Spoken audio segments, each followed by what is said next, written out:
કનૈયો કહે છે, ખબર છે આપણે લાકડા કાપવા માટે નીકળ્યા હતા, પછી વરસાદ બહુ પડતો હતો.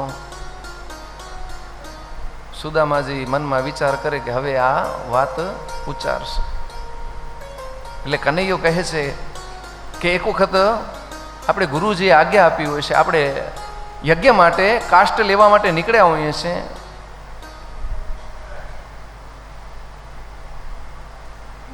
અને એમાં વરસાદ બહુ ધોધમાર પડવા લાગે છે, એમાં હું અને તું બંને ફસાઈ જઈએ છીએ.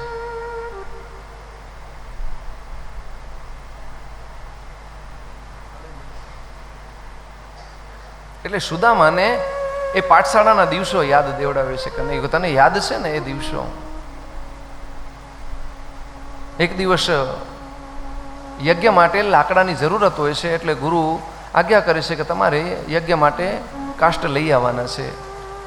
એટલે ગુરુ માતા એક પોટલીની અંદર ચણા બાંધીને આપે છે કે તમે બંને જણા જાઓ છો, ત્યાં ભૂખ લાગે તો સુદામા આમાંથી અડધા તારા છે અને અડધા કનૈયાને આપશે. જ્યારે તમને ભૂખ લાગે ત્યારે સમાન ભાગ કરી બંને ખાઈ લેજો. એટલે એ ચણાની પોટલી સુદામા પોતા પાસે રાખે છે અને જંગલમાં લાકડા કાપવા માટે નીકળ્યા છે. લાકડા કાપતા કાપતા ધોધમાર વરસાદ ચાલુ થાય છે, એટલે બંને જણા ફસાઈ જાય છે ત્યાં. એટલે કનૈયાને ભૂખ લાગે છે, એટલે સુદામાને કહે છે કે ભૂખ બહુ લાગી છે. હવે સુદામાને પણ ભૂખ એટલી બધી લાગી હોય છે કે એ મનમાં વિચાર કરે કે જો આમાંથી અડધો આપી દઈશ તો મારી ભૂખ પૂરી નહીં થાય અને કનૈયાની પણ ભૂખ પૂરી થશે નહીં. એટલે કનૈયા ના પાડે છે કે ના, ગુરુમાએ કાંઈ આપ્યું નથી. કનૈયો કહે કે તું ચિંતા ન કર, તું અહીંયા રાહ જો, હું જમવાની વ્યવસ્થા કરું. ખાવા માટે અહીંયાથી જંગલ છે, ફળ લઈ આવું, શોધી આવું. જેવા ભગવાન શ્રી કૃષ્ણ ફળ શોધવા માટે જાય, સુદામા પોટલી ખોલી અને ચણા ખાવા લાગ્યા છે. ભૂખ અતિશય લાગી હોય છે અને એ ચણા પોતે ખાવા લાગ્યા છે. હવે જેવી ચણાની છેલ્લી મુઠ્ઠી રહી મોઢામાં નાખી છે અને ભગવાન પાછા આવી ગયા છે.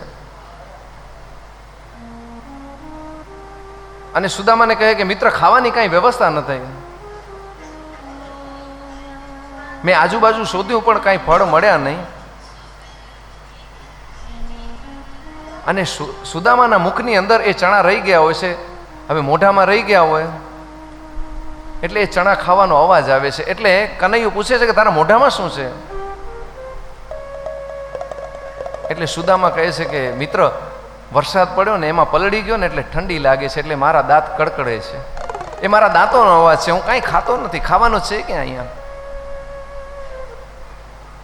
આવી રીતે સુદામા ખોટું બોલે છે ભગવાન પાસે.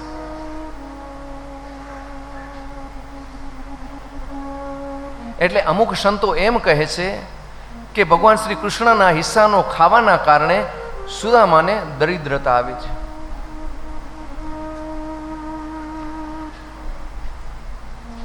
અને અમુક સંતો એવું કહે છે કે એક વખત એક બ્રાહ્મણીનો એવો નિયમ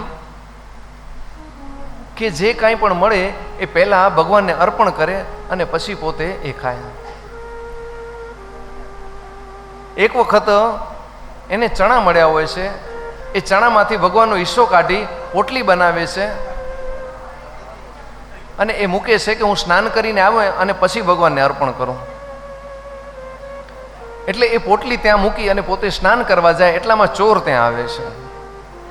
હવે ચોરને એવું લાગે છે કે પોટલીની અંદર ધન છે, એટલે ઉતાવળમાં જોયા વિના એ પોટલી ચોરી અને ત્યાંથી નાસી જાય છે. આગળ જતા એ પોટલી ખોલીને જુએ તો એમાં ચણા. એટલે વિચાર કરે કે આ શું કરીએ અમે લઈને. એટલે પોટલી બાંધી અને જ્યાં કૃષ્ણ અને સુદામા અભ્યાસ કરતા હોય છે એ આશ્રમમાં એ ફેંકી દે છે અને એ પોટલી ગુરુમાના હાથમાં આવે છે.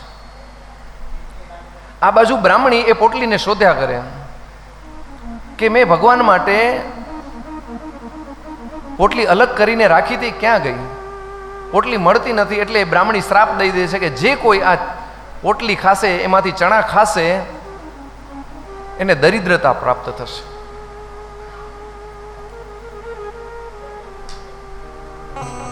સુદામા બ્રાહ્મણ અને ત્રિકાળ જ્ઞાની, એટલે એમને ખબર પડી ગયું છે કે આ ચણા જે છે એ બ્રાહ્મણીના શ્રાપિત ચણા છે.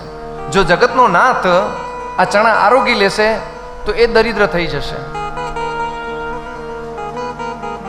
અને જો એ દરિદ્ર થઈ જશે તો જગતનું કલ્યાણ કેવી રીતે થશે? એના કરતા એના ભાગની દરિદ્રતા જે છે એ હું લઈ લઉં.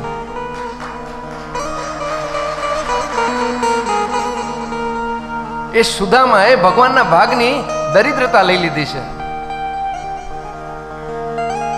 આવી કથા અમુક સંતો કહે છે.